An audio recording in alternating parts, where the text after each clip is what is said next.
Well, hello everyone, and I'm glad to see that you have your Terry's chocolate mint there, Fran. I've got my little non-alcoholic beer and we're ready to go. So today then, I thought it could be fun, given the time of year, to start talking about what I call pre-season training for gardeners. Now, let me explain. If you are not familiar with this term, there's probably a very good reason for it. Pre-season training here in the UK is very much to do with football or soccer, and it is the horrendous, intense, extreme training you do right at the start of things before you start the actual games to make sure that you're fighting fit and the best you can be before that season starts. And that's the idea. I thought we'll talk about all the stuff that as gardeners we can get going, we can be doing, we can be making use of over the pre-season. So those colder months when there's not as much going on, we feel like there's less gardening to do, but we can make use of that time.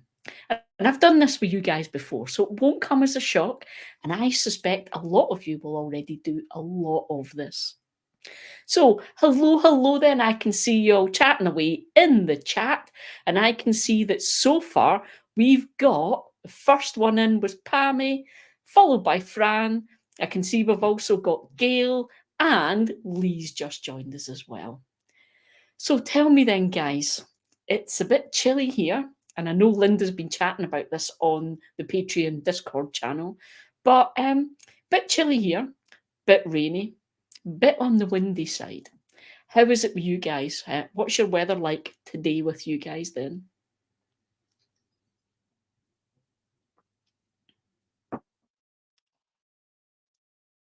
It's weeknight, so it's a non-alcoholic beer. But yeah, as I was saying, it's a bit rainy, a bit windy, just a bit bleh here. Luckily, though, we're not getting the worst of the storm. So apparently, we've got Storm Babette is hitting us, and unfortunately, some of the guys that are a bit further north than us are getting hit quite bad by it. And we've got a severe warning in place, a red warning, because there's going to be some flooding and things. We've been very lucky though. It's wet and windy here, but maybe tempting fate a bit. It had calmed down a little bit before I came on just there. So I don't know if that means it's the worst of it's past or if we're maybe just in a calm bit. But there's the difference for you. So we've got Linda as well. Linda's got wet and windy and very wet. Now Linda's up the very north of Scotland. But if you go further south, you've got Dawn, who's apparently is blown a hoolie in Wales. And of course, Lee's in Arizona, so she's just showing off that it's hot. Must be nice at this time of year. But we've got chilly and windy as well with the girls in Vermont, so it's a bit of a. Most of us have got some form of kind of windy and wet. Windy, 12 degrees, Fran's saying. So Fran's across the opposite side of Scotland from me.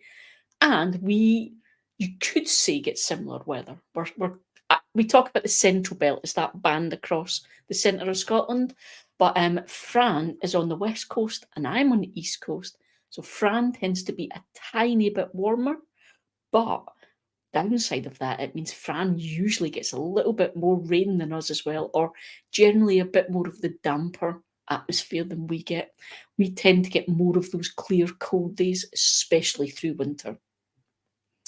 So I can already see then we have got our first one to talk about.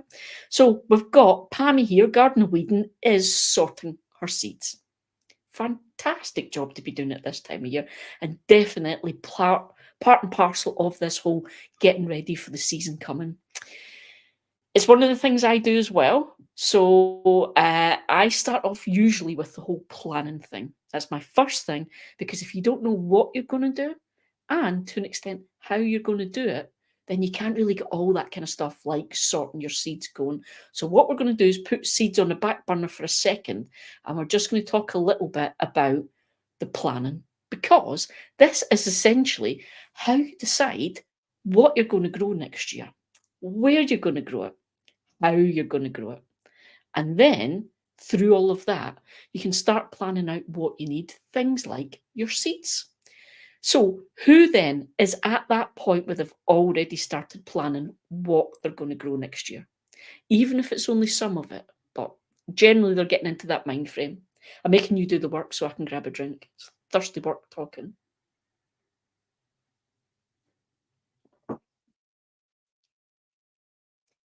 Oh, so what am I planning then? Let's think about it.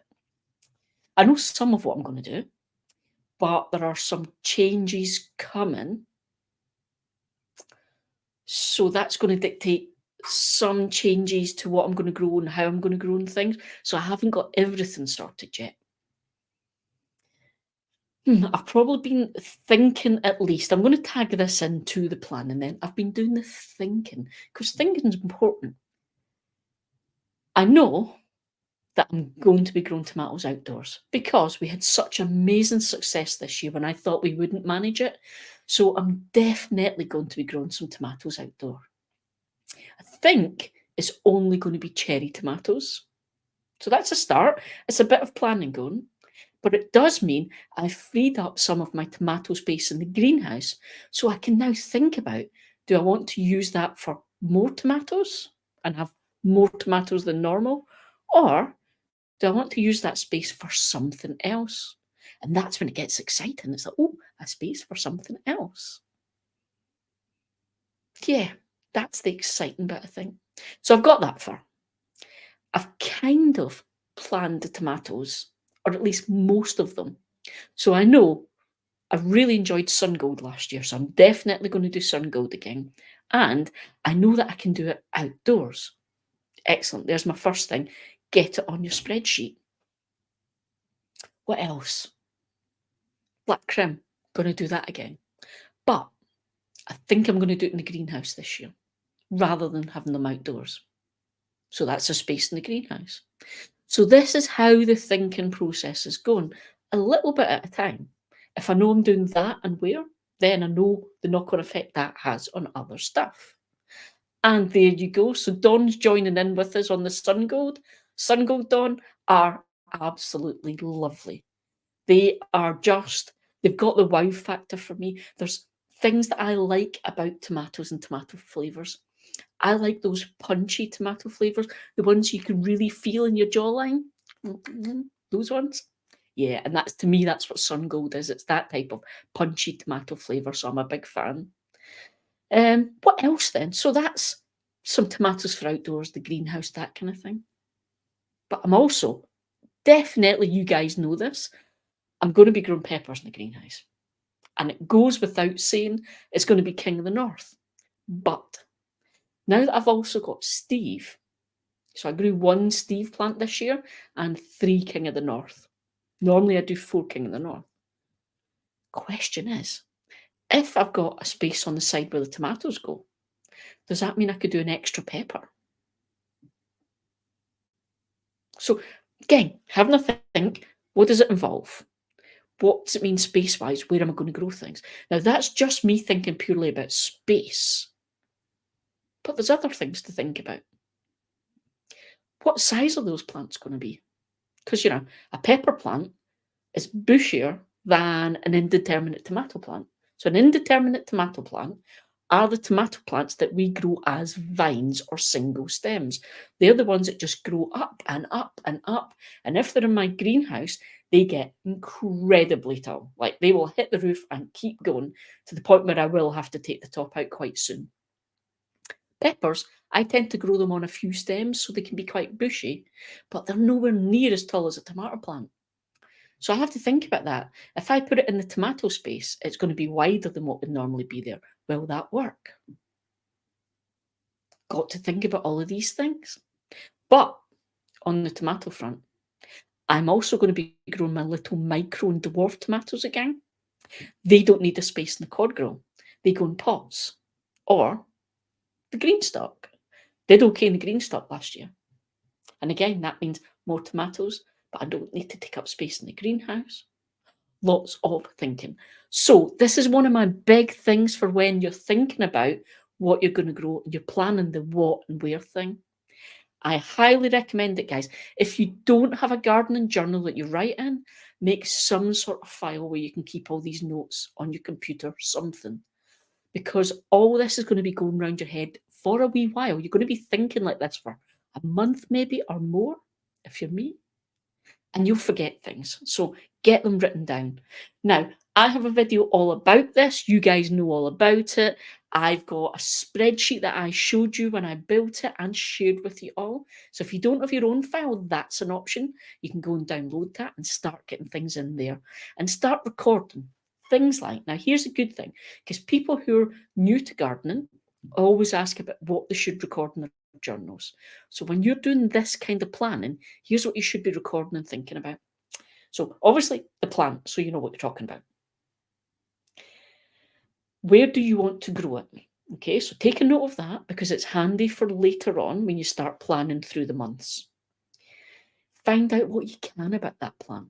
So find out when you're going to be sowing it, when it needs to be transplanted, when you're going to be harvesting from it, when it's going to have its end of season, because it all helps. Okay, things like tomatoes, it's handy for me, especially if you have a shorter season and you're growing these sort of warmer season crops. Find out that season for it.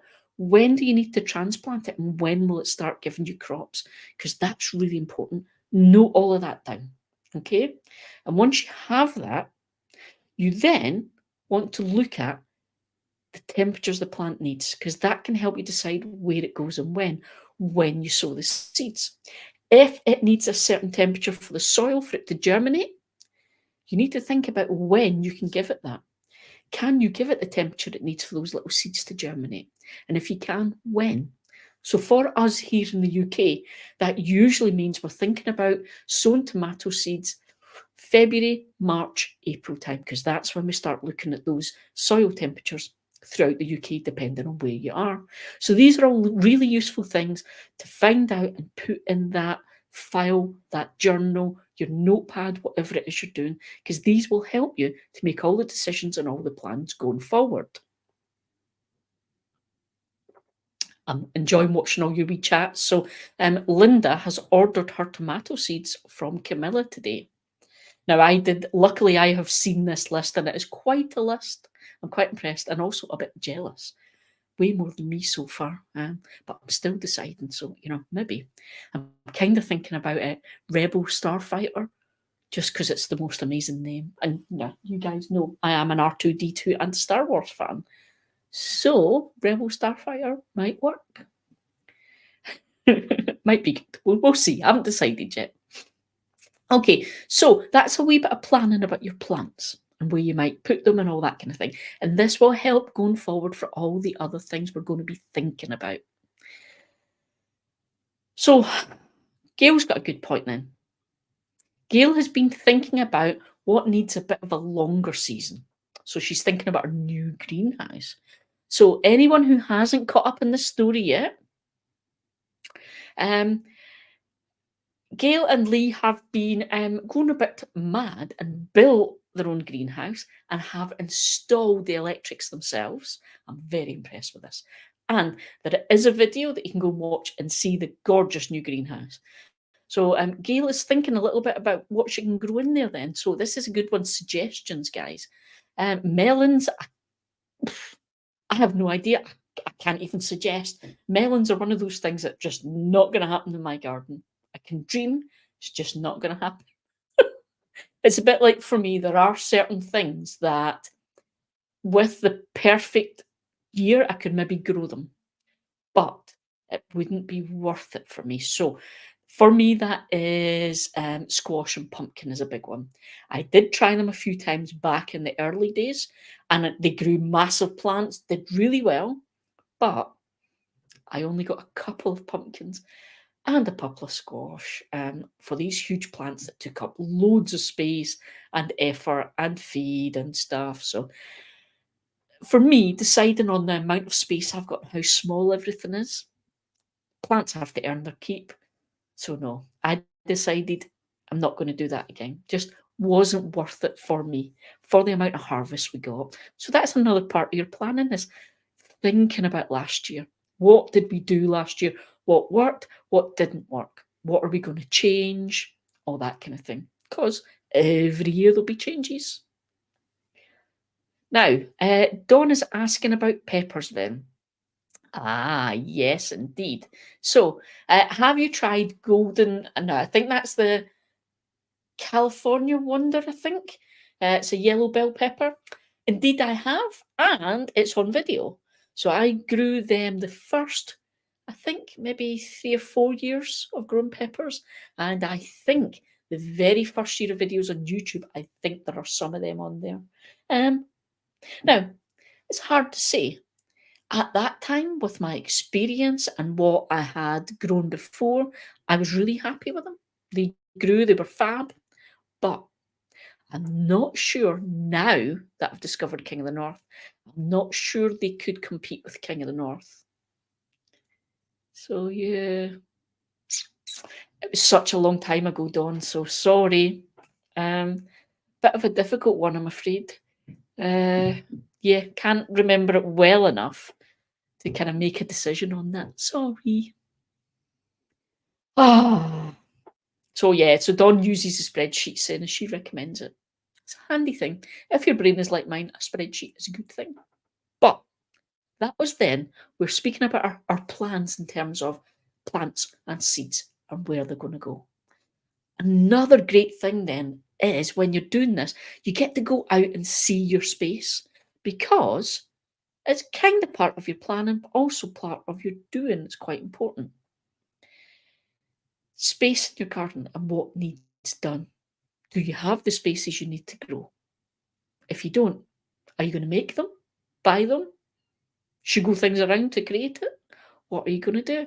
And this is something Kate and I are working on just now. Now, you guys haven't seen all of this yet. You know we built HMS Dahlia, which is the big planter on the patio. It is called HMS Dahlia because it is huge and Kate decided it looked like a ship and was sitting in it because it's so big. So it got nicknamed because she did the whole, I name you HMS, and Dahlia was just because that was all the plants that were around. So it is His Majesty's ship, Dahlia. I'm now thinking I totally regret that name because so many people don't understand it and think we're mad. But that was one of the new raised planters we built. Now, I say planter and not bed, even though it's raised and it's wooden and it's as large, in fact, bigger than my herb bed. For me, then, and this is purely about me thinking about things, planters versus raised beds. For me, a raised bed has no bottom. It sits on the surface of the soil. A planter for me has a bottom because the idea of a planter is technically it's movable. And usually for me, it's sitting on the patio. So that's how I decide. The planters have bottoms. They're just massive big pots, basically. So I'm not the only one then. So Pammy is building beds as well. It is a thing to do at this time of year when it's slightly quieter and it is not yet horrendously cold that you don't want to be out there. But take it from us, don't do it when it's windy. And there we go. So Dawn's recommending the spreadsheet.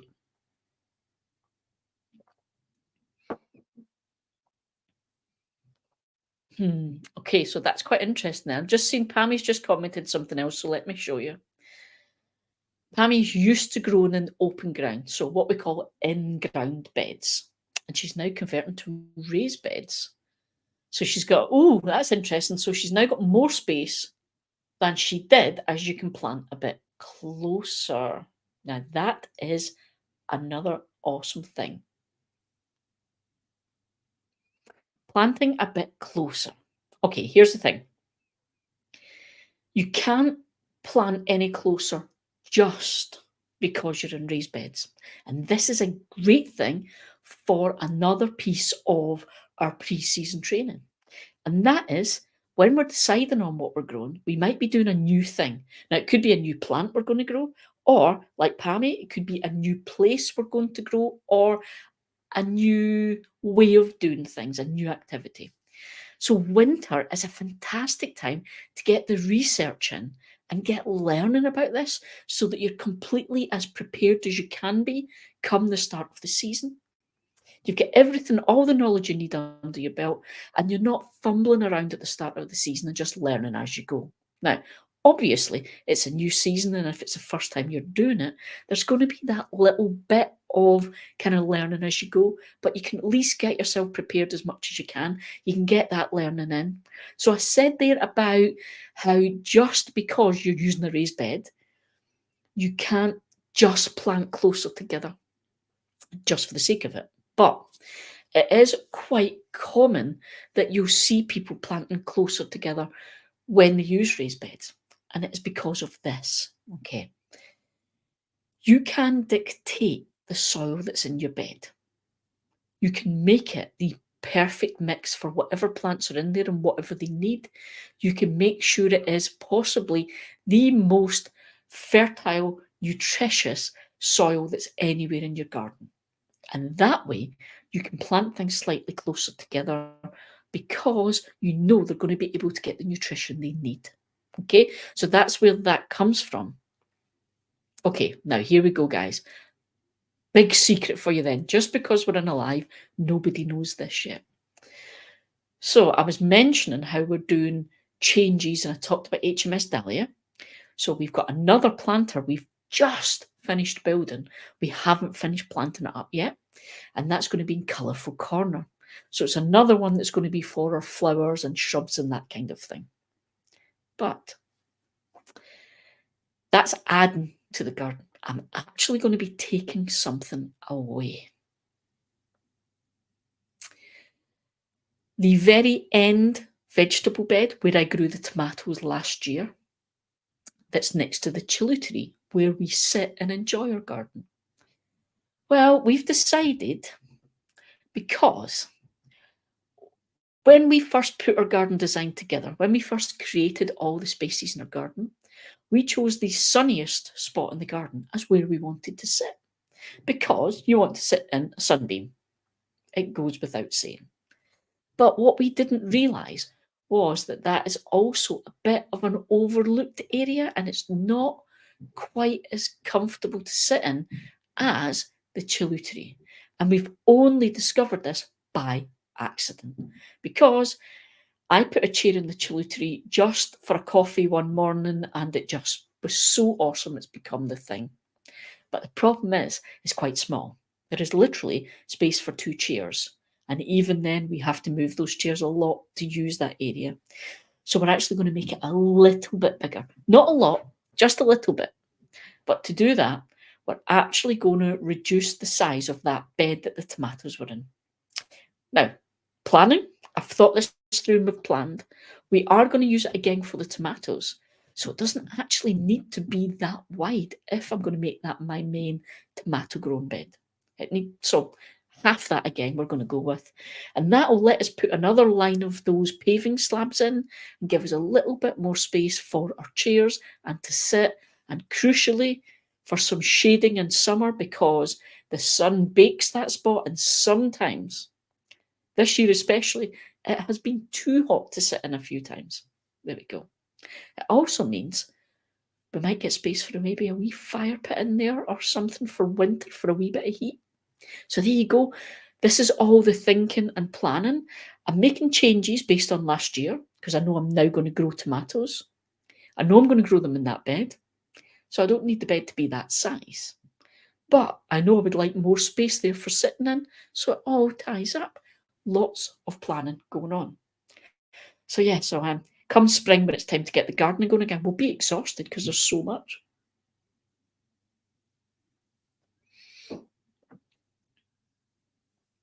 Ooh. Now here we go. So Fran, they're getting a veg truck. So they're going to have to plan what veg they're going to grow in it. Now, as you guys know, I've got one of the smaller veg trucks. So I don't know, Fran, are you getting the big full-size one, or is it a small one like ours? Oh, so ours is called, I think it's a wall hugger, but it is the smaller one, and it's designed to sit against the wall. Now, the cool thing about them, they're very high off the ground, so they're great for working in. There's no bending or stooping or anything like that. And they're all built so that if you use, say, a wheelchair or a walker, they actually will go under there. So they're really, really accessible. They are fabby for growing in. We had a couple of seasons where we struggled with ours, but it was to do with the light and the plants we were putting in there.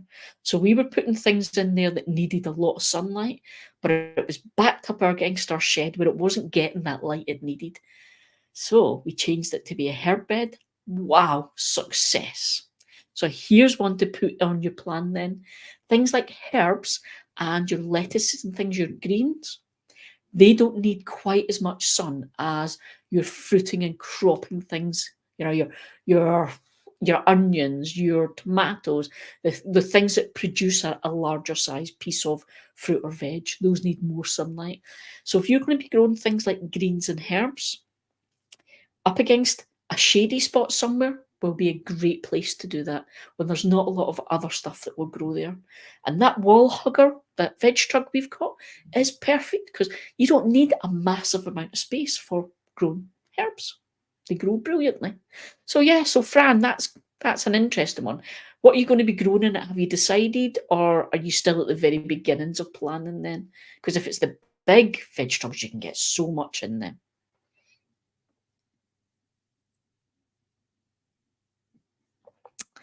Okay, so Linda's looking at R2D2. He looks like he's short circuiting. Okay, I tell you what, I'll let him tell you what's going on then. Um, have you got something to say? No, he's quiet just now. Um,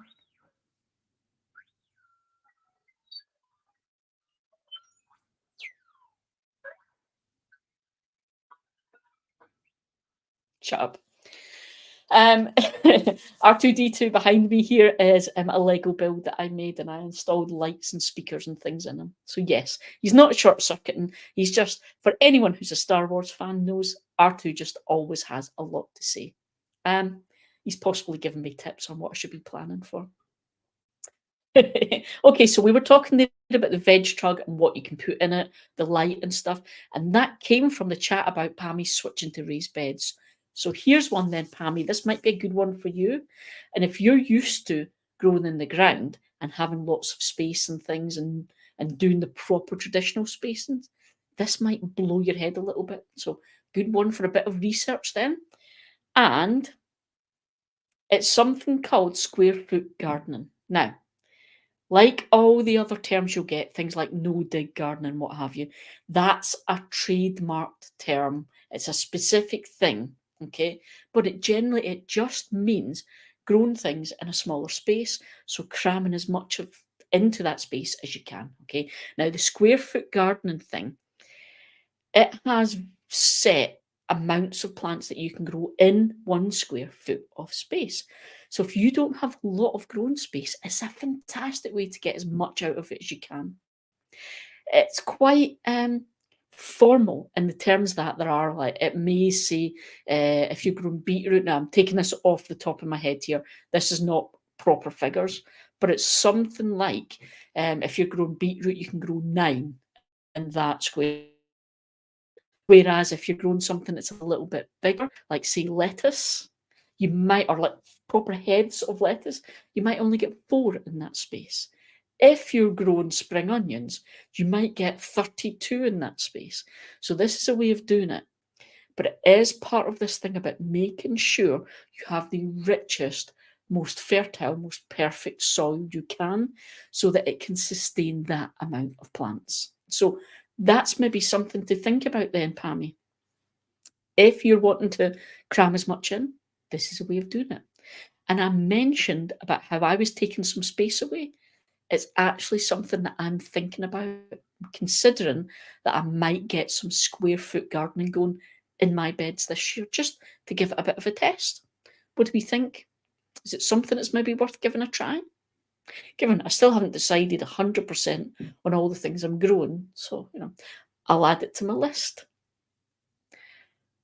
Oh, there we go. So Gail knows about this. She says that's how she started in raised beds. So she's still got her squares, but she spaces things a bit further apart now. So this is what you will find. It's It was designed as a way of helping out people that were starting out. So there's a lot of rules, or shall we say guidelines, because it's about helping you to learn and get the best out of the situation.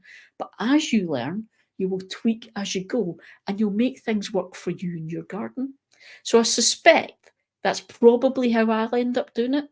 I'll take the concept and I'll make it work for me. But Gail said she's still got her squares. That's also interesting. You can do it two ways. So you can buy squares that have holes already in them, and you can put that on the ground and you know where you're putting your seeds. And it means everything's spaced perfectly.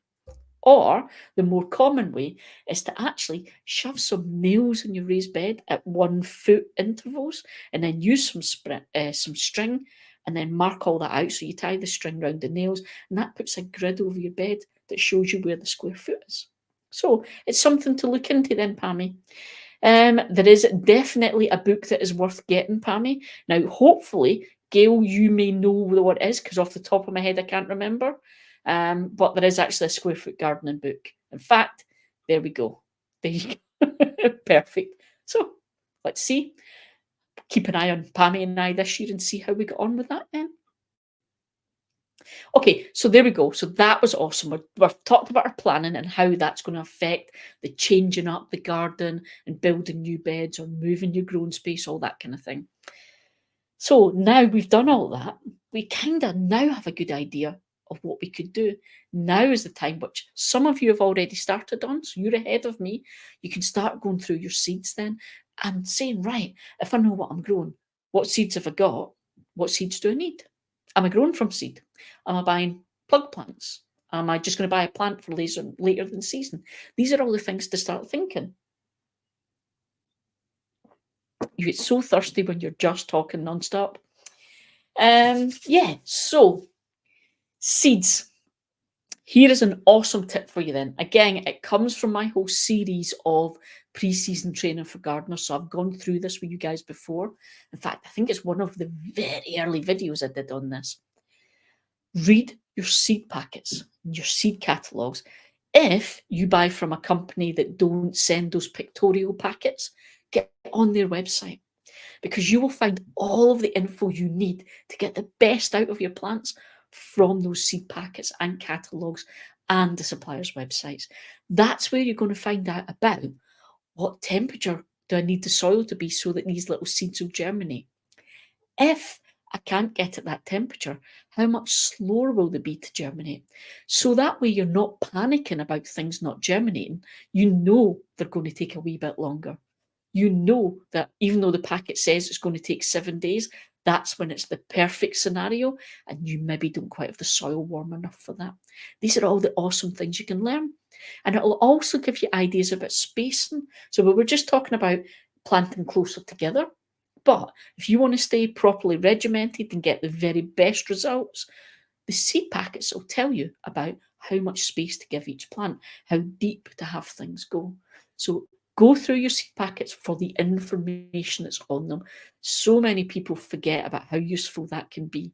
And after all, the info that's there is going to give you the very best results, because that seed supplier wants you to love the product and buy more. So of course, they're going to help you to get the best out of it that they possibly can. That's how it works. Not just that though. Look at your seed packets for this. And I wonder how many of you actually do look at this then.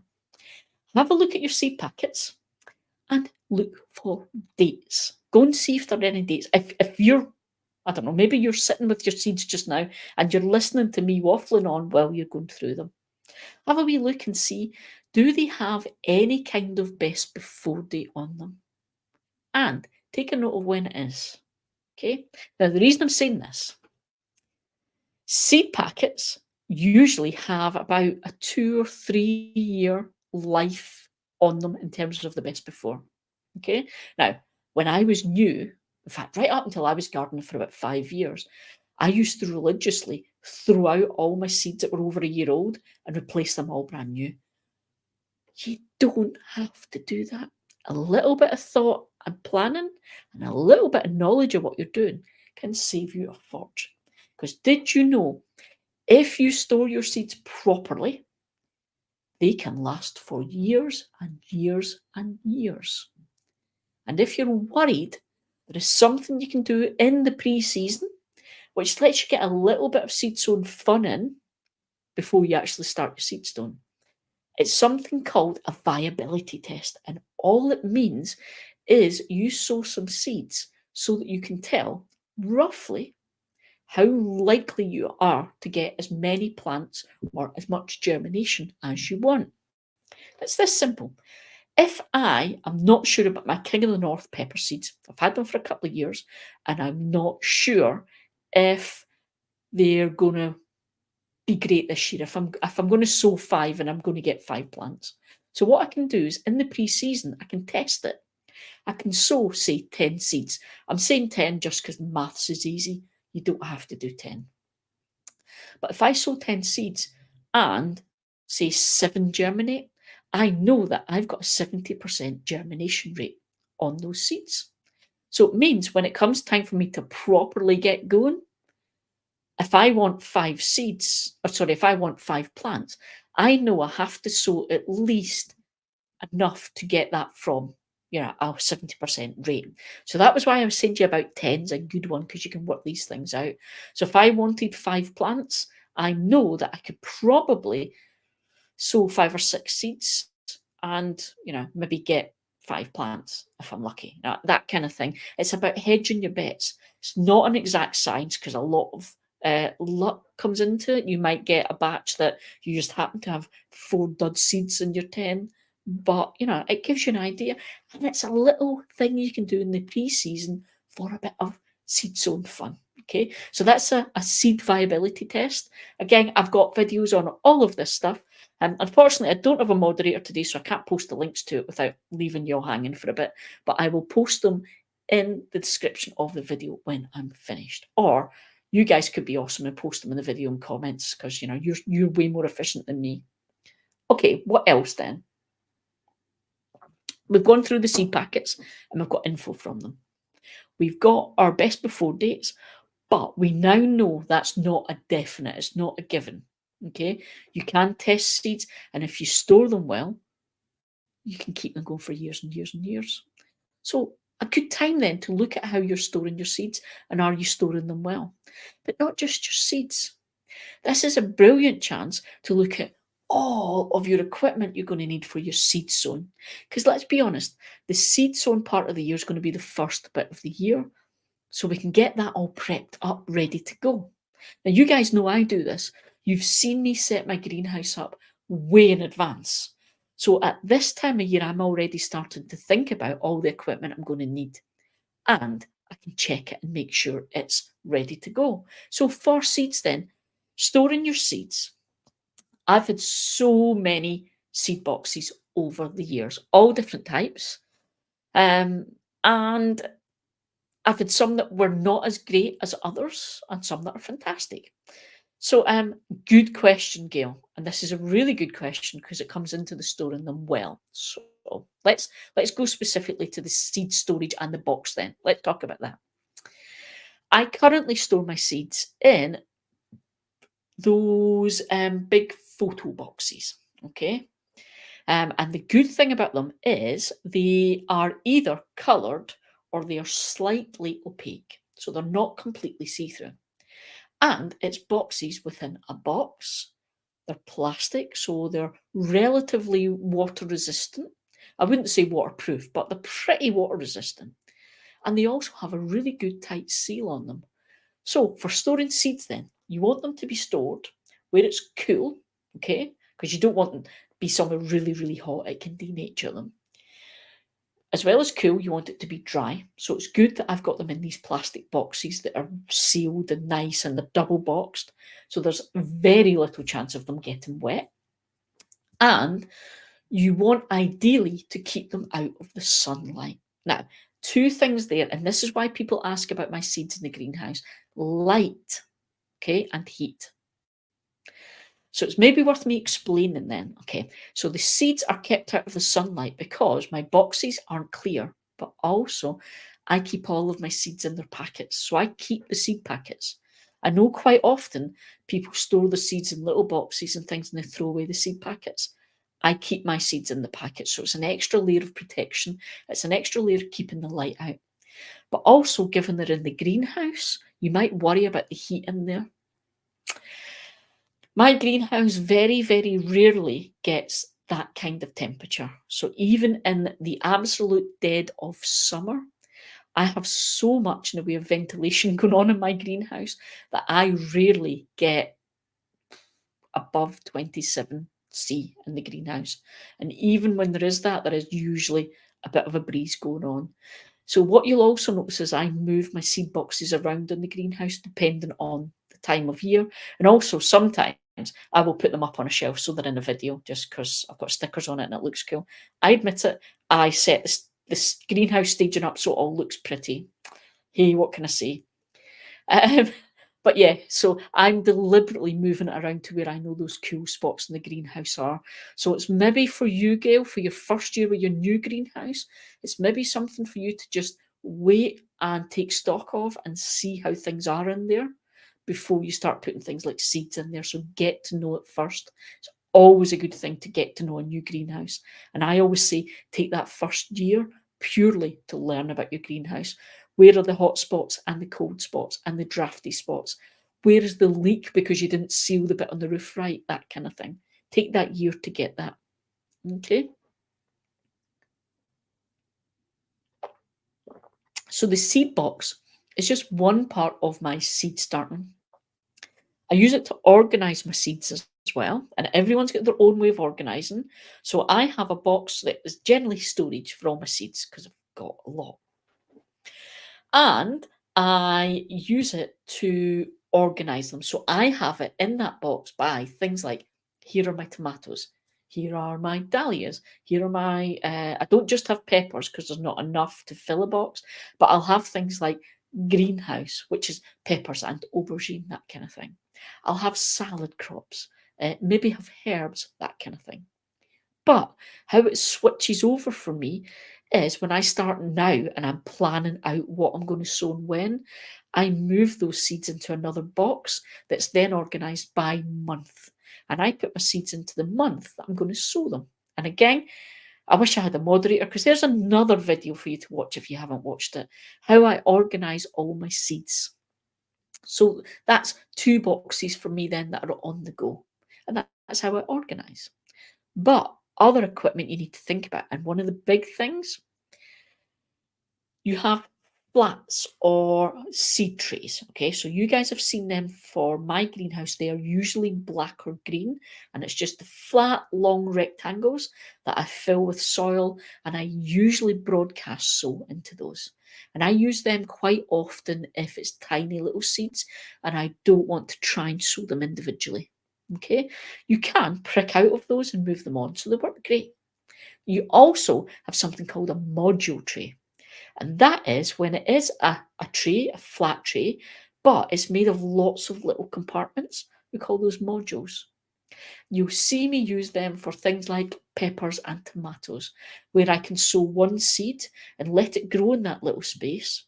And then it's really easy for me to just poke that little plant out of there and move it up into its next size module or pot or whatever it's going into. So that's the two main things you'll see from me for sowing seeds.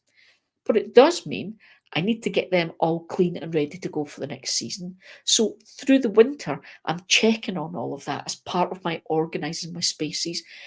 Are they damaged? Have they got cracks in them? Do they need replaced in any way? Giving them a good old clean, so just a good scrub with soapy water. And if you're worried about diseases, now I know some of you guys do worry about this kind of thing. So if you are worried about diseases, and Linda does think about this kind of thing, what you can do is give them a good old rinse when you're finished washing them. So give them a good clean first, get everything off of them, and then give them a rinse in a solution, just a thin bleach solution. So it doesn't have to be super strong or anything. Just give it a good dunk in there, give it a rattle around for like 20 seconds or so, give it a rinse, and there you go. That should get rid of any problems you've had on that stuff from the previous year. So there you go. So you're not that far behind because I'm only thinking about it now, Linda. I haven't done it. Okay, so check things aren't broken. Give it all a good clean. Because you don't want to set up your nice new greenhouse with all your equipment and it's all a bit shoddy. You want it to be all nice and feel good. Also, it's the chance to review the equipment you used last year. Did it work the way you wanted? Is it as good as you expected? Did you get the results you wanted? Would you swap it for something else? So this is quite a big one for me because I was testing out those black container-wise, sort of larger module trays. And I was testing them out over the year, and I know lots of folk got really excited and wanted to know where to buy them. But I actually found that they weren't quite right for me. So the smaller, the CD60 seed starting module trays, I found for me were just far too small and they just dried out far too fast. So it just wasn't feasible for me for how I work. So I decided I'm not going to use them anymore. And Pammy now has them. Instead, I've got slightly larger module trays that I use for all of mine. And I use that. I still have all my seed flats because I use different things for different plants, seeds, styles of sowing. But I've got all of that and I've got it cleaned and I've worked out the ones I like and I've even modified some of them because some of them were quite large, too big for me. So we took a saw to them and we cut them in half basically. But this is all stuff that I know. I've tried it out and I've made decisions and things. So I know for the next year what I'm going to be doing. And yes, ladies, okay, this is a hint at me, isn't it? Get the old labels washed. Now, washing your labels leads me on as well to what you use to write your labels with. Okay, so I tend to use Sharpie pen because it's easy for me to read. Anyone who doesn't know, I have issues with reading. I have dyslexia and Erlen syndrome, so I can have problems with reading. So I need things to be quite clear, and Sharpie pens are the way to go. But Sharpie pens do fade, so you're actually better using pencil. It doesn't fade in the sunlight. But one benefit of the old Sharpie pen, it's quite easy to wash it off. Yeah, good old scrub with soapy water. And if it's extra turf, a tip that I learned from Linda is a little bit of nail polish goes a long way, basically, at getting your ink markers off your labels. So there you go. Okay, and Pammy apparently uses bleach.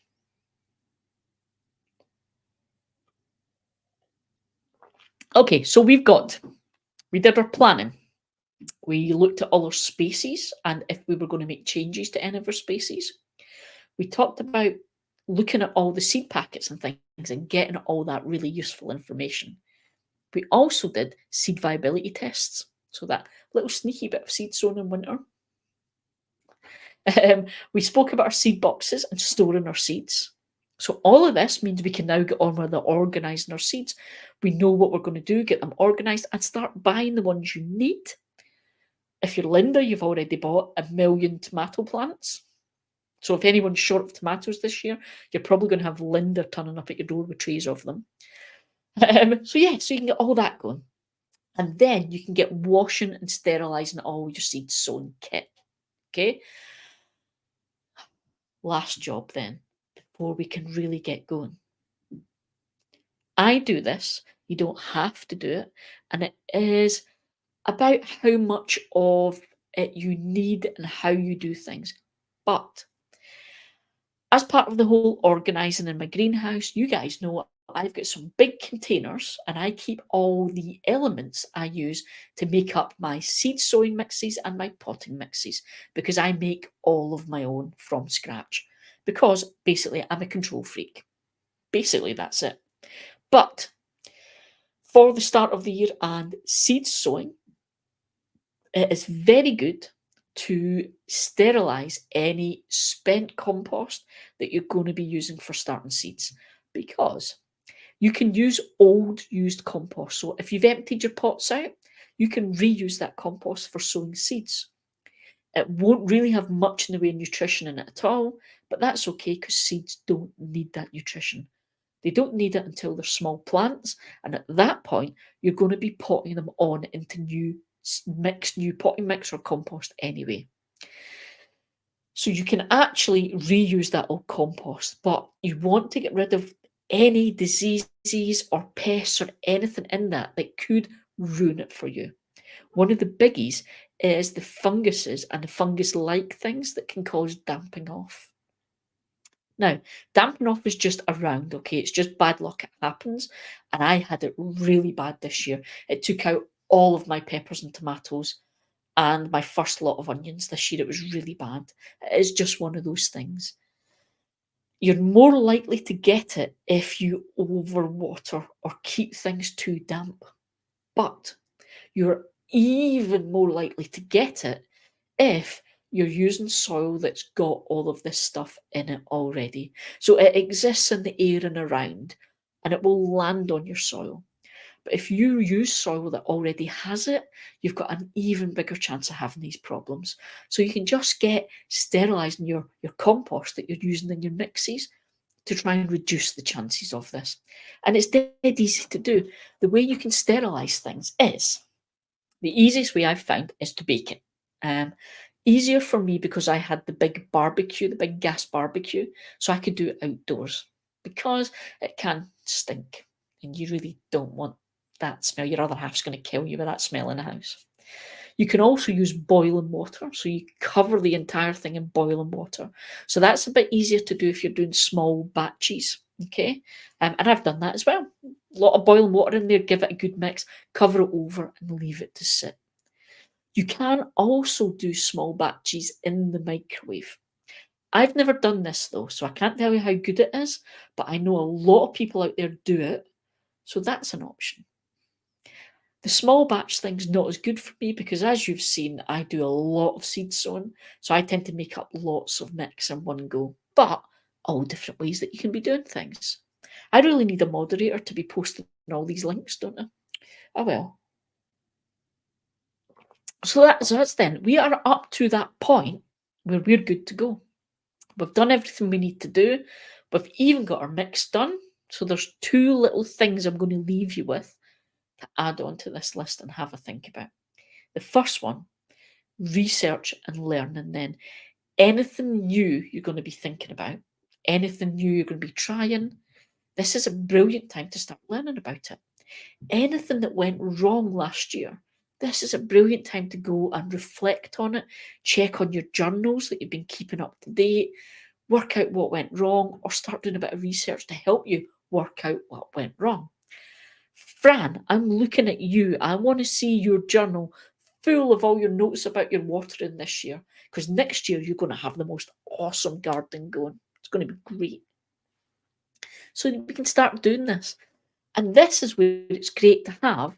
These days, we have YouTube and all the different YouTube gardening channels that they can be watching all of these videos over winter. And not just the ones that are coming out now, but go back. There's heaps. And it doesn't matter how old the video is. I bet there are heaps out there that you will learn lots from that will be really useful. Just remember and think about anything anyone's saying online and in books, how it relates to you and your garden. Because we can all give all this brilliant advice, but we have to remember what works for me might not work 100% for you, or you may have to tweak it and do it slightly differently. So this is your chance to get all your books. Go through, you can see I've got a shelf full of gardening books there. Go through all of those. Spend a day under a blanket with a big mug of hot chocolate and a biscuit and go through lots of videos and take lots of notes, get stuff in your gardening journal. And that's how you get to learn so that you are tip top for the start of the season. So that is going to leave me with one thing then that a lot of people forget about for this time of year and the getting ready for next season. And I'm going to take a drink of my beer and make you wait because it's a goodie.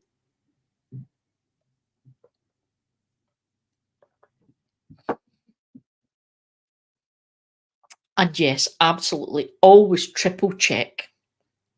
You have to be careful with YouTube and misinformation. That is absolutely true, not just YouTube, everything online. We're all just a bunch of weirdos on the internet, so always be very careful. Make sure you always check because people are giving you info with the best of intentions. But just because someone is on YouTube giving advice doesn't mean they're an expert. They're generally giving you advice based on their experience. So you need to be triple checking things. Go and find another source. Don't just have one source of info. Go and find other things and see if it backs it up. But, oh, Dawn, you've just earned brownie points. Look at that. I will tell Kate and she will be well impressed. Use your local library for books. That is so true. The most fabulous free resource that we could possibly have. Local library, folks. We support that. Okay. The last thing then that I'm going to give you is you've done all this work. You know where you're going. You know what you need. You know what you have to do.